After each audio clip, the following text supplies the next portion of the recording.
Social media के माध्यम से धलेश्वर नंबर 10 क्षेत्र की गृहिणी तेलियामुरा क्षेत्र निवासी शुभ्रदीप नाम के युवक से परिचित हो गई। फिर युवक और गृहिणी के बीच प्रेम प्रसंग बन गया। 3 साल के लंबे प्रेम के बाद तेलियामुरा के युवक ने गृहिणी के साथ कुछ आपत्तिजनक तस्वीरें ली। बाद में गृहिणी ने उससे संबंध तोड़ने की कोशिश की।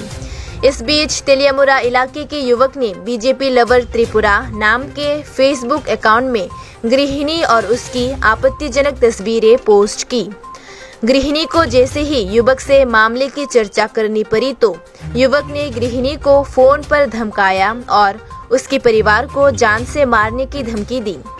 शनिवार की रात युवक ने गृहिणी को फायर सर्विस एरिया में बुलाया और गृहिणी से उसके साथ शारीरिक संबंध बनाने के लिए कहा। गृहिणी के नहीं मानने पर युवक ने गृहिणी पर हमला करने की कोशिश की।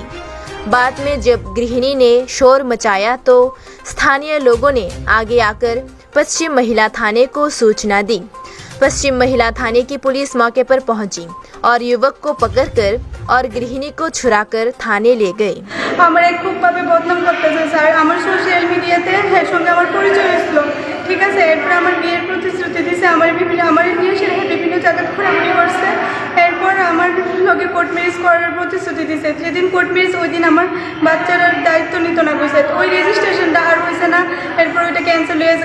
এরপরের থেকে প্রতিনিয়ত প্রত্যেক মাসে 1-2 বার করে আমাদের যে ঘোরাঘুরির ছবি ওইটি সে প্রত্যেক নিয়ত কী করতেছে, হ্যাঁ ফেসবুকে ছাড়তেছে এইভাবে করে 3টা বছর আমার এইভাবে চালাইতেছে। এরপর যে পরশুদিন 2 তারিখের কথা, এটা ত্রিপুরা বিজেপি লাভার্স একটা গ্রুপ আছে গভর্নমেন্টের, ওই গ্রুপে ছাড়া দিয়েছে সব কিছু। ওইখানে প্রায় 1 লাখ ভিউয়ার্স কি ছাড়া হয়েছে। তারপর আমার লোকে আগে এই যখন বিয়ের প্রতিশ্রুতি দিয়েছিল তখন শারীরিক সম্পর্ক করারও চেষ্টা করছে এবং ওইখানে ছাড়া দিছে এবং ওইখানে আমার যাতে নোংরা মানুষ কমেন্টস করে এবং যাতে আমি একদম পুরোভাবে ডেস্ট্রয় হয়ে থেকে বদনাম হয়ে থেকে এইভাবে আমার কন্টিনিউ ধমকাইতেছে এবং কন্টিনিউ ফোন করতেছে, কন্টিনিউ যন্ত্রণা করতেছে এবং আমার কালকে থেকে আমার কইতেছে আমি সোনার তরে দেখতাম তো হ্যাঁ স্যাটিসফাইড করতাম। আমি কী করতাম কন, আমি এসবে রাজি না। আমার 2টা বাচ্চাও আছে।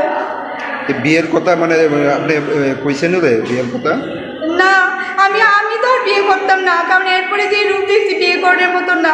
আমার মারধর করছে এবং আমার কন্টিনিউ করবো, আমার বাড়িতে বোম ফালাইবো এবং বন্দুকের ছবি পাঠায়, এইসব করে কন্টিনিউয়াসলি ব্ল্যাকমেলিং করতেছে। শুধু আমার না, আমার বোন জামাই সবাই ব্ল্যাকমেলিং করতেছে। আজকে কি হয়েছিল? আজকে আমার সোনাতরিতে স্যাটিসফাইড করার লিগে ফোন করতেছিল, খালি বারবার ফোন করতেছিল, বারবার কন্টিনিউয়াসলি। আর কত লোক নিয়ে এসে এইসব ভয় দেখাইতেছিল কন্টিনিউ। কিছু ছবি আপনার সোশ্যাল মিডিয়ার মাধ্যমে পোস্ট করা হয়েছে, এই বিষয়টা জানেন আপনি? হ্যাঁ। এটা মানে এই ছবিগুলি মানে কবে? এই ছবিগুলি ওই যে বিয়ের যখন প্রতিশ্রুতি দিছিল, বিয়ে রেজিস্ট্রেশনটা হয়েছে না, যখন হইতে লাগছিল ওই প্রসেসিংটার আগে।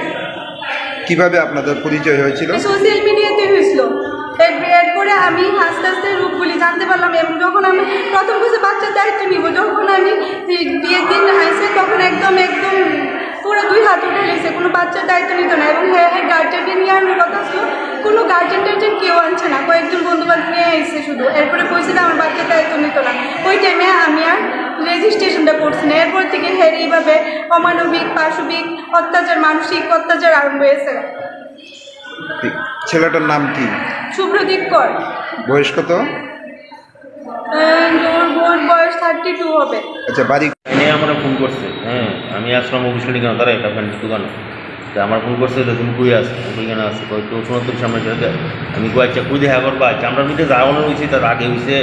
আচ্ছা ঠিক আছে, একটা মিউচুয়াল আমরা জায়গা। আমি আর পড়ছি তো ফার্স্ট স্টেশনে, তো অনেক কিছু করানো নেই লোকে, আমিও ফার্স্ট স্টেশনে পড়ছি।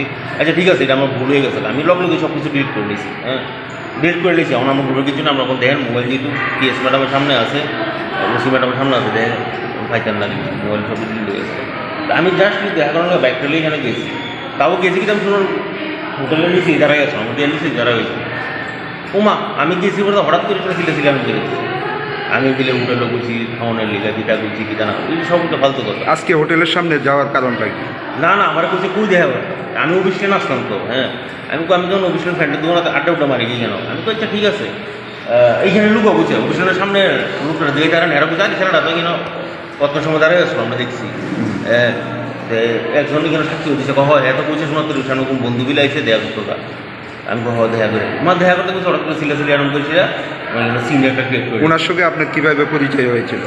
আজকে থেকে আরও 2-2.5 বছর আগে ফেসবুকে ফ্যান্ড রিকোয়েস্ট পাঠাইছে উনি একটা ওই তো ঠিক আছে বোধহয় আমরা হয়েছে আমরা কোর্ট ম্যারেজও করছিলাম।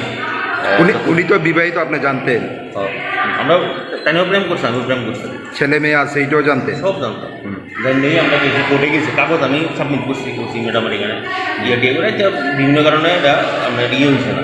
এরপর আমার সামনে দেনে অন্য ছেলেদের সাথে ঘুরে এরপরে ইদানিং আরেকটা ছেলের সাথে আমার সামনে করতেছে উনার মিছে তো আমাকে ফোন করে বলছে ও দাদা দেখুন তোমার লোকে তোমার লাইফটা করেছিল আমার জামাইটারও তাই শেষ করতেছে। প্রুফ আছে, সব প্রুফ আছে, তার নাম হচ্ছে দীপিকা। আমি ইচ্ছা করে আমি এখন ফোন নম্বর দিয়ে আমরা ফোনটা দিই তার জামাইয়ের লোকের আর একটা সংসার নষ্ট করছি এমন আমি কিন্তু হইতে আমার কোয়া লাভ নাই, আমরা কিন্তু রিলেশন নাই বা যাওয়ানোর বিষয় এমন এই হিসেবেই ঘটনা আর কিছু না। এখন তাই বিভিন্নভাবে ওই ইটা করলে এই যা ফার্স্ট স্টেশন থেকে যা করে। আচ্ছা, উনি তো একটা অভিযোগ করছেন যে ত্রিপুরা বিজেপি লাভ আছে একটা ফেসবুক অ্যাকাউন্ট করে সেই অ্যাকাউন্টের মধ্যে আপনি ব্যক্তিগত ছবি পোস্ট করছেন।